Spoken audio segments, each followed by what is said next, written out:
What's going on, gamers? Hopefully everyone's having a great day and enjoying that PSSR too, right? I'm getting excited for that. But we got some news here that is going to shatter some illusions that were being made up on Twitter and other areas, and it comes to Resident Evil Requiem performance. A lot of people were thinking that PC was the leading platform for Resident Evil sales, but that was a lie. Now Matt Piscatella has given us the results, and so is Christopher Dring. We got some stuff to talk about here. It says Matt Piscatella, right up here at the top. PS5 was the lead platform for Resident Evil Requiem in the US during February, below 50% of dollar sales, but a meaningful margin over PC. So right off the bat, he's telling you that no, the PS5 is leading easily over PC. It's not like it's some close competition. So when it comes to third party, PlayStation is definitely the platform, and PS5 Pro is definitely helping with that PSSR 2 aspect as well. And a lot of people are realizing that it's worth getting compared to how much it would cost for you to get a PC to run those type of settings. You see what I mean?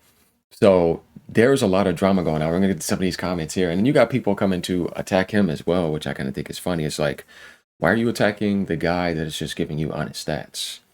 But that's how immature people are. So they're gonna start doing that because they want to see something look better over something else instead of realizing that if you're a real man and you're actually mature, you just accept the honest results in front of you. And we keep going till we get some more honest results. And it is what it is. And gaming is great. And it's not going to ruin your experience on the platform that you're playing on. You see what I mean? Resident Evil Requiem is an amazing game and it deserved all the sales that it gets. But historically, where's Resident Evil represented by? If you think about all the way back to the 90s on PlayStation, PS1, remember? And it's always been something like that. Just like GTA was kind of like a representation in the PlayStation world back in the days. That's what I understand why people don't understand. It's just history here. And that when games start looking that good, and then you get your 60 frames, you can get ray tracing and all that. I don't think people care. They just want to get that experience. And even the base PS5 offers enough to say it still looks really good enough. Switch 2 version, you know what I mean?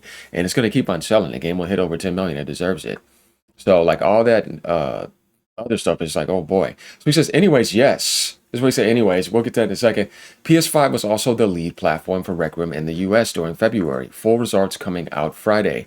PS5 was below 50%, as we just saw. And Christopher Drink says, I didn't make a guess.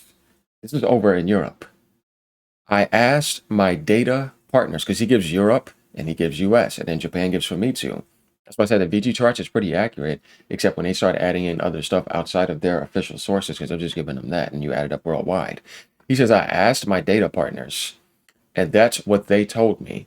You're right. It's all early estimates, and PS5 being 54% of sales in Europe isn't going to be reflected everywhere. He thought that. But guess what? PlayStation 5 almost had 50% in US. But the data I've been told is that PS5 was top for Resident Evil Requiem. So, like, there's a thing where Capcom's doing very well on PC, and that's good. That means they're not only doing well on consoles anymore, but they're actually getting that growth on PC. They said some statements about PC, which I know I don't have a problem with. But the point is the results here is that Resident Evil is dominating the most on PlayStation, but Resident Evil is dominating in general in gaming worldwide, and it's doing a great job, and that's not a negative thing here, right? So Christopher Dring had to make that statement. Going down here, he says, I could have sworn people saying it made the most money on PC. Was that first week sales? That's the thing. You see what I mean? So they're telling you that it's not. That in the US, PlayStation, and over here in Europe, PlayStation. And in Japan, I'm pretty sure PlayStation and PC. But I mean, it's mostly Nintendo, but they can't, you can't really get major results over there when it comes to Resident Evil, but it still did good over there. Down there, he says, I still can't find a copy. And, and the response to, I could have sworn people saying it made most money on PC. No, it was people extrapolating Capcom making more money from PC than any other platforms, but that can be explained by legacy sales. Then Matt Piscatella says, really, though, some folks need to take up a new hobby or go for a walk or something and go do things that bring you joy. Life is short. And the reason why he's saying this is because people are coming in being negative in the comments. So even go on Blue Sky off of Twitter. And it's like, dude, I'm giving you results. I'm not sitting here trying to console war. He doesn't have time for that. He's a mature guy. He just does numbers, and then he puts out the numbers, and then he does his job. And then he'll say what he needs to say maturely, but he's not going to sit there and do all that other stuff, right? And then he says, didn't Christopher Drink say something similar? And everyone doubted him. I bet this game sold crazy on Switch 2 and ate into what would have typically been considered PS5 or PC market share. I mean, this is a good thing because you're getting more expansion. Enough to eat a bigger chunk of the pie than you'd expect. A lot of PC people that might have figured their rigs weren't up to snuff and Switch 2 could be a better place for them. This is Matt backing Chris String up, basically. Yeah, because like he said, data partners. That's the thing here. So PS5 was the lead platform for Capcom. There's what's wrong with that? He says no lies detected, no lies detected about people who need to get a life because they sit there in a negative connotation all day harassing people. It's like grow up. And then Christopher Drink say something similar. Sure, did. The thread was quite a sight.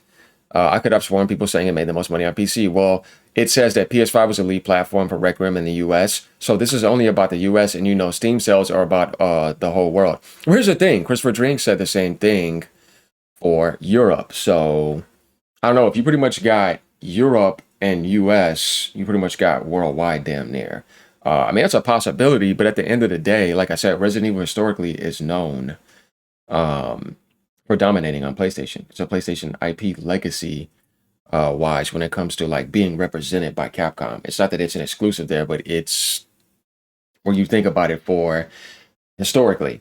But yeah, getting back to PSSR 2 as well. So here's the thing, like when those results came out, that gave people a lot of idea about, you know, the game on PlayStation. Digital Foundry did a really good job to promote that as well by letting people know what's going on. And then of course, like you had people trying to downplay that there was some ray tracing bug going on, and like you had to blame the PS5 Pro for that, or blame Sony. I was like, what does that have to do with Sony? That's Capcom's denoising engine issue.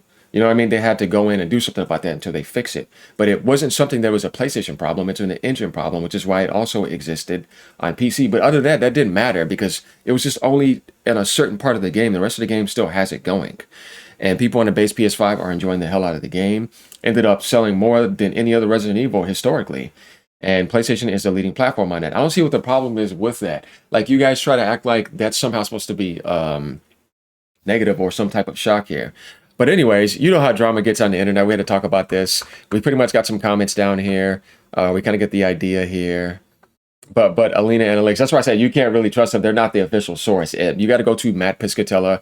You got to go to Christopher Dring. And then you got to go to Famitsu in Japan, guys. So, yeah, that was misinformation. And now we get the idea here. So let me know what you guys think down in the comments below. Like, comment, subscribe as usual. As you know, bringing you multiple videos a day. And I've been enjoying the PSSR2 coverage. Thank you for all the support. Keep gaming, y'all, no matter what platform you're on. Later.